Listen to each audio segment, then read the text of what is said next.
Welcome to special live. నేను రమ్మ మండవ.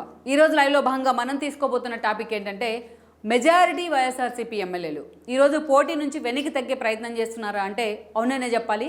చాలా చోట్ల జగన్మోహన్ రెడ్డి తరపున ఆయన నియమించిన అభ్యర్థులు కావచ్చు, కొత్తగా తెర మీదకి తీసుకొచ్చి టికెట్లు ఇచ్చిన అభ్యర్థులు కావచ్చు, ఈరోజు ప్రచారంలోనే మెజారిటీ చేతులు ఎత్తేస్తున్న పరిస్థితి అయితే కనిపిస్తోంది.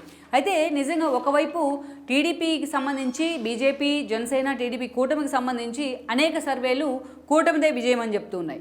ఇక ఈవెన్ జగన్మోహన్ రెడ్డి వైపు నుంచి కూడా కొన్ని జాతీయ స్థాయిలో వస్తున్న సర్వేస్ కావచ్చు, ఆయన చేయించుకున్న సర్వేలు కావచ్చు, కొన్ని వైఎస్ఆర్సీపీకే మరోసారి అధికారం అని చెప్తున్నాయి. సరే, అది జగన్మోహన్ రెడ్డి చేయించుకున్నారా, అవి ప్లాంటెడ్ సర్వేసా అనేది మనం పక్కన పెట్టినట్లయితే అయితే ఆ స్థాయిలో డి అంటే డి అనే పరిస్థితి ఉంది అనేది ఇప్పుడు ఏదైతే ఏపీలో నడుస్తున్న వాతావరణం. ఎందుకంటే ఒకవైపు కూటమి తరపున అటు చంద్రబాబు నాయుడు కానీ, ఇటు పవన్ కళ్యాణ్ కానీ, పురంధేశ్వరి కానీ, వీళ్ళు ముగ్గురు కూడా పోటాపోటీగా సభలు నిర్వహిస్తూ ఉన్నారు.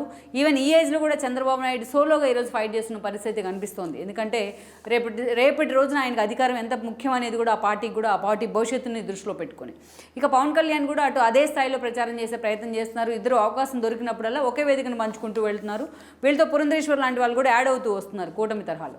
అయితే మరోవైపు జగన్మోహన్ రెడ్డి ఈరోజు టాప్ టు బాటం వైఎస్ఆర్సీపీలో ఎంతమంది నేతలు ఉన్నప్పటికీ కూడా Jaganmohan Reddy top to bottom ప్రచారాన్ని నిర్వహిస్తూ ఉన్నారు. సిద్ధం సభల పేరుతోని అదే స్థాయిలో జిల్లాల మొత్తాన్ని కూడా సుడిగాలి పర్యటనలు అయితే చుడుతూ వస్తున్నారు. అంటే ఒక హీటెడ్ సిచ్యువేషన్ అయితే ఉంది, ఒక పోటాపోటీ వాతావరణం అయితే ఉంది. జగన్మోహన్ రెడ్డి కూడా తన సభలతోని మనదే మళ్ళా అధికారం అంటూ కూడా వాళ్ళలో కాన్ఫిడెంట్ నింపే ప్రయత్నం చేస్తున్నారు. ఇక ఒక సెంటిమెంట్ ఇష్యూస్గా జగన్మోహన్ రెడ్డి మీద రాయితో జరిగిన దాడి కానీ విజయవాడ సెంట్రల్ పరిధిలో, ఇలాంటి ఇష్యూస్ అన్నీ కూడా వైఎస్ఆర్సీపీకి ఒక సానుభూతి అంశంగా మారే అవకాశం ఉందని కూడా వైఎస్ఆర్సీపీ సీనియర్ నేతలంతా కూడా లెక్కలు కడుతూ ఉన్నారు. ఇక అటు ఇంటెలిజెన్స్తో చేయించుకున్న సర్వేలు కావచ్చు, రిషి అండ్ టీం చేస్తున్న సర్వేలు కావచ్చు, వైఎస్ఆర్సీపీదే అధికారం. గత ఎన్నికల్లో ఏదైతే 151 సీట్లు వచ్చిన ఒక తమ్మింగ్ మెజారిటీ రాకపోయినా ఈసారి బొటాబొటీ మార్కులతో అయినా సరే వైఎస్ఆర్సీపీ మరోసారి అధికారంలోకి వస్తుంది అనేది ఈరోజు వైఎస్ఆర్సీపీ పెద్దల అంచనా అనుకోవాలి. పెద్దన అంటే జగన్మోహన్ రెడ్డి కోటరీ అంచనా అనుకోవాలి. కానీ ఒకవైపు ఇంత కాన్ఫిడెంట్ని జగన్మోహన్ రెడ్డి బిల్డ్ చేసే ప్రయత్నం చేసినప్పటికీ బట్ గ్రౌండ్ రియాలిటీస్లో మాత్రం అందుకు విరుద్ధంగా వాస్తవపరుస్తుందనే చెప్పుకోవాలి. ఒక్క మాటలో చెప్పాలి అంటే ఈరోజు వైఎస్ఆర్సీపీ తరపు నుంచి జగన్మోహన్ రెడ్డి అనౌన్స్ చేసిన సభ్యుల్లో చాలామంది, అభ్యర్థుల్లో చాలామంది వెనక్కి తగ్గే ప్రయత్నం చేస్తున్నారని చర్చ జరుగుతోంది. చాలా చోట్ల అలాంటి సిచ్యువేషనే కనిపిస్తుంది. ఎందుకంటే ఇక్కడ దీనికి కారణం చెప్పుకున్న తర్వాత మనం సబ్జెక్ట్ లోతుల్లోకి వెళ్ళాలి. ఎందుకంటే జగన్మోహన్ రెడ్డి దాదాపు పూర్తి స్థాయిలో ఆయన సీఎం అయిన తర్వాత 2.5 ఏళ్ల పాటు కరోనా లాంటి ఒక పాండమిక్ పీరియడ్స్, ఆ తర్వాత ఆయన పరిపాలన మీద ఫోకస్ పెట్టిన సందర్భాల కంటే వెండెట్టా పాలిటిక్స్ తరహాలో ప్రతిపక్షాల మీద ఫోకస్ పెట్టిన తరహాలే ఎక్కువ అనుకోవాలి. టీడీపీ భవిష్యత్తునే పూర్తి స్థాయిలో డిఫెన్స్లో పడేసే విధంగా జగన్మోహన్ రెడ్డి ఆ పార్టీ సీనియర్ నేతలు మొదలుకొని కార్యకర్తల దాకా అందరినీ కూడా వేధించే ఒక ప్రయత్నం జరుగుతూ వచ్చింది. ఇక ఆ తర్వాత టీడీపీ నిజంగా తన భవిష్యత్తు ఏంటని ఒక దశలో భయపడిన పరిస్థితి కూడా ఉంది. ఆ స్థాయిలో జగన్మోహన్ రెడ్డి టీడీపీని డిమోరలైజ్ చేయడంలో సక్సెస్ అయ్యారు. కానీ ఎప్పుడైతే ఏదైతే ఒంగోలు వేదిక, ప్రకాశం జిల్లా వేదికగా జరిగిన ఒక మహానాడు కావచ్చు, ఆ తర్వాత లోకేష్ ఎంతో ప్రిషియస్గా తీసుకొచ్చిన ఒక పాదయాత్ర కావచ్చు, ఇవన్నీ కూడా టీడీపీకి ఒక బూస్టప్ ఇచ్చే ప్రయత్నం అయితే చేశాయి. ఇదే సమయంలో వచ్చిన ఒక పట్టభద్రుల ఎమ్మెల్సీ ఎలక్షన్స్ కావచ్చు, ఎమ్మెల్యే కోటాలో వచ్చిన ఎమ్మెల్సీ ఎలక్షన్స్ కూడా టీడీపీకి ఒక బూస్ట్, 4 ఎమ్మెల్సీ స్థానాలు టీడీపీ ఖాతాలోకి రావడం జరిగింది. అది కూడా ఒక బూస్ట్ అనే చెప్పాలి. టీడీపీ మళ్ళా అప్పటి నుంచే రీవ్యాంప్ అయ్యే ప్రయత్నం చేసింది. చంద్రబాబు నాయుడు జిల్లాల పేరుతోని జిల్లా పర్యటనలు చుట్టే ప్రయత్నం చేస్తే లోకేష్ పాదయాత్ర పేరుతోని పార్టీని లైమ్లైట్లో ఉంచే ప్రయత్నం చేశారు.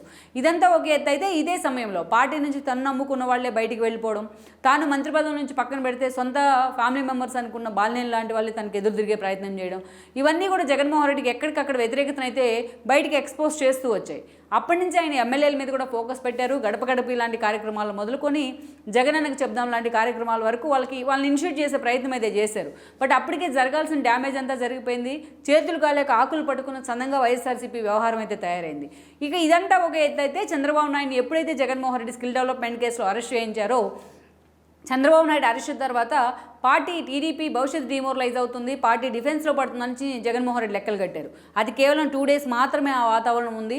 అప్పటిదాకా చంద్రబాబు తాను ఈ పని చేశానని చెప్పినవన్నీ కూడా అప్పటి నుంచి జనం చెప్పడం స్టార్ట్ చేశారు. ఏపీ గల్లీ నుంచి మొదలు పెడితే జాతీయ అంతర్జాతీయ స్థాయి వరకు కూడా చంద్రబాబు నాయుడుకి అరెస్టుకు నిరసనలు కూడా వెల్లువెత్తాయి.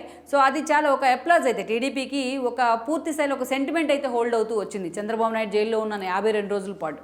ఇక అదే స్థాయిలో అదే చంద్రబాబు నాయుడు అరెస్టును నిరసిస్తూ ఆయన అరెస్టు కోసం, ఆయన అరెస్టును తట్టుకోలేక చనిపోయిన వాళ్ళ కుటుంబాలను ఓదార్పు చేసేందుకు కూడా నిజం గెలవాలి పేరుతో భువనేశ్వర్ చేసిన యాత్ర ఏదైతే ఉందో అది కూడా టీడీపీకి ఒక యాడ్ అండ్ ఎలిమెంట్గా మారింది. ఇదే అదనంగా అటు పవన్ కళ్యాణ్ కూడా వచ్చి అధికారికంగా పొత్తులు కుదుర్చుకున్న పరిస్థితి ఉంది. అప్పటిదాకా వాళ్ళిద్దరు పొత్తులు ఉంటాయా లేవా అన్న వాటన్నింటినీ కూడా పటాపంచలు చేస్తూ అనుమానాలని పవన్ కళ్యాణ్ ఒక క్లారిటీ ఇచ్చే ప్రయత్నం అయితే చేశారు. స్వచ్ఛందంగా ఆయనే రాజమండ్రి సెంట్రల్ జైలు దగ్గర చంద్రబాబు నాయుడు కలిసిన తర్వాత పొత్తులను అధికారికంగా ప్రకటించిన పరిస్థితి ఉంది. ఇదంతా ఒక ఎత్తు అయితే అప్పటిదాకా రాజకీయంగా ఎక్కడ అప్లిఫ్ట్ కానీ భువనేశ్వర్ కానీ బ్రాహ్మణి కానీ క్యాడర్లో ధైర్యం నింపే ప్రయత్నం చేశారు. లోకేష్ లాంటి వాళ్ళు ఢిల్లీలో ఉండి ఈ ఎపిసోడ్ మొత్తాన్ని కూడా పర్సూ చేసే ప్రయత్నం చేస్తుంటే అటు క్యాడర్కి ధైర్యం చెప్పడంలో వీళ్ళిద్దరు కూడా సక్సెస్ అయ్యారనుకోవాలి. సో ఇంతమందిని ఒకేసారి హీరోలను చేసిన ఘనత జగన్మోహన్ రెడ్డికి దక్కుతుందనేది కూడా వాస్తవం. సో ఈ పరిణామాలన్నీ కూడా ఊహించిన పరిణామాలే, జగన్మోహన్ రెడ్డిని ఉక్కిరి బిక్కిరి చేస్తూ వచ్చాయి. ఇక దీనికి తోడు ఒకప్పుడు తనకు ఒక సాలిడ్ వ్యూహకర్తగా పనిచేసిన ప్రశాంత్ కిషోర్ లాంటి వాళ్ళు కూడా ఈ రోజున జగన్మోహన్ రెడ్డికి అధికారం కల్లే అని చెప్తూ వస్తున్నారు. అధికారంలో మరోసారి జగన్మోహన్ రెడ్డి వచ్చే పరిస్థితి లేదని కూడా ఆయన లాంటి వాళ్ళు జోస్యం చెప్తూ వస్తున్నారు ఎప్పటి నుంచో. అనేక సర్వేలు కూడా దీన్నే స్పష్టం చేస్తూ వచ్చాయి. ఈ మూలిగైనక మీద తాటికాయబడిన విధంగా జనసేన టీడీపీ పొత్తుతోనే సతమతమవుతున్న వైఎస్ఆర్సీపీకి ఈరోజు బీజేపీ కూడా వచ్చి ఆ కూటమికి యాడ్ అయింది. ఈరోజు ముగ్గురు కలిసి మోడీ, చంద్రబాబు నాయుడు, పవన్ కళ్యాణ్ కలిసి ఒకే వేదికను పంచుకుంటూ కూడా ఎన్నికల క్యాంపెయిన్లోకి వెళ్తున్న పరిస్థితి అయితే ఉంది. అంటే బీజేపీ నిన్నటిదాకా తనకు అండగా ఉంది అనుకున్న జగన్ ధీమా కూడా ఈ దెబ్బకి పటాపంచలైంది.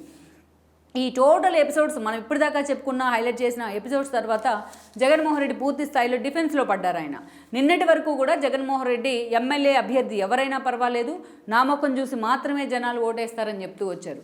కానీ ఎప్పుడైతే ఈ పరిణామాలన్నీ కూడా జరుగుతూ వచ్చాయి, టిల్ చంద్రబాబు నాయుడు అరెస్టు కానీ బీజేపీ జనసేన పొత్తులు కానీ, అప్పటి నుంచి కూడా జగన్మోహన్ రెడ్డి వాయిస్లో మార్పు వచ్చింది.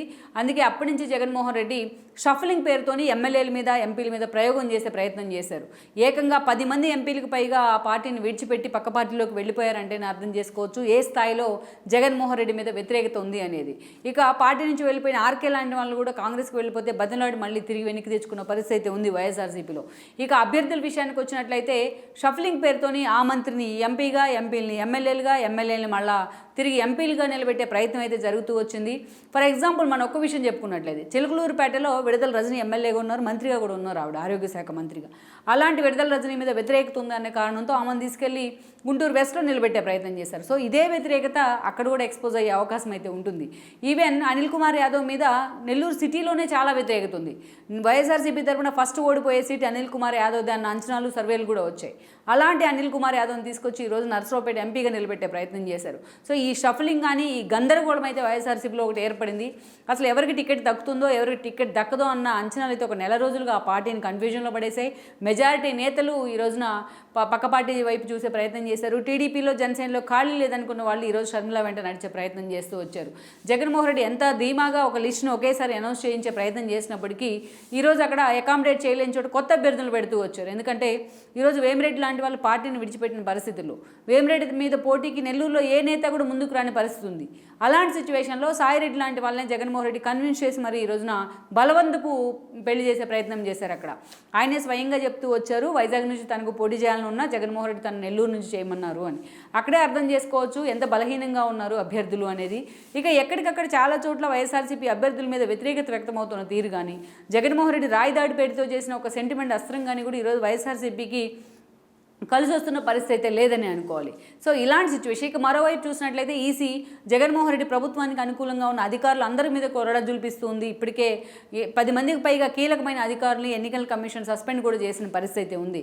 సో ఇప్పుడు తన ఆటలు గత ఎన్నికల సమయంలో లాగా సాగవన్న ఒక పిక్చర్ అయితే జగన్మోహన్ రెడ్డి అనుకోకు వచ్చినట్లయింది.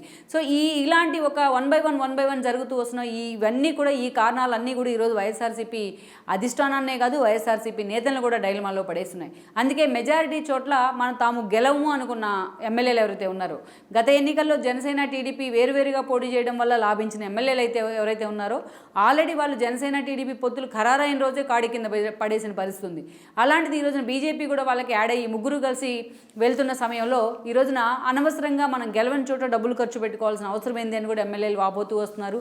లైక్ మనం ప్రకాశం జిల్లా ఎగ్జాంపుల్గా చెప్పుకుంటే, ప్రకాశం జిల్లాలో అద్దెంకి నుంచి గొడ్డిపాటి రవి ఉంటే అక్కడ 4 అభ్యర్థులను అటు ఇటు షఫుల్ చేసిన జగన్మోహన్ రెడ్డి లాస్ట్ మినిట్లో వైవి సుబ్బారెడ్డి అనుచరుడైన హనుమిరెడ్డిని అక్కడ ఇంప్లాంట్ చేసే ప్రయత్నం చేశారు. ఈరోజు హనుమిరెడ్డి ఎక్కడా కూడా అక్కడ ప్రచారంలో కనిపించట్లేదు. జగన్మోహన్ రెడ్డి జిల్లాకు వస్తే ఆయన పక్కన కూడా కనిపించే పరిస్థితి లేదు. హనుమిరెడ్డి అడ్రస్ ఎక్కడా అంటూ కూడా వైఎస్ఆర్సీపీ నేతలు వెతుకుతున్న పరిస్థితి అయితే ఉంది. ఇక వేరే అక్కడి నుంచి మనం చూసినట్లయితే పర్చూరుకు వచ్చినట్లయితే కూడా పర్చూరులో ఈ రోజున ఏలూరు సాంబశివరావు టీడీపీ నుంచి రెండోసారి ఎమ్మెల్యేగా ఉన్నారు. ఆయన తరపున అనేక మంది అభ్యర్థులు కన్ఫ్యూజను, ఈ గందరగోళము, ఆమంచి లాంటి వాళ్ళని పెట్టి ఆయన మళ్ళీ బయటికి వెళ్ళిపోవడము, ఇలాంటి సిచ్యువేషన్ తర్వాత అక్కడ రామనాథం బాబు ఉన్నప్పటికీ అలాంటి వాళ్ళని కూడా పక్కన పెట్టి ఏకంగా చీరాల్లో గతంలో టీడీపీ ఇన్ఛార్జిగా పనిచేసిన ఎడం బాలాజీని తీసుకొచ్చి ఇక్కడ అభ్యర్థిగా పెట్టే ప్రయత్నం చేశారు. సేమ్ హనిమిరెడ్డి తరహాలోనే ఈరోజు ఎడం బాలాజీ కూడా పూర్తిగా హైదరాబాద్కే పరిమితమయ్యారు. ఎక్కడా ప్రచారంలో కూడా అంత సీరియస్గా ఎడం బాలాజీ లాంటి వాళ్ళు పాల్గొంటున్న పరిస్థితి అయితే లేదు. అంటే ఆల్మోస్ట్ చేతులు ఎత్తేసిన సిచ్యువేషన్ అయితే చాలా చోట్ల అయితే కనిపిస్తోంది, ఈవెన్ ఉత్తరాంధ్ర కానీ రాయలసీమ కానీ.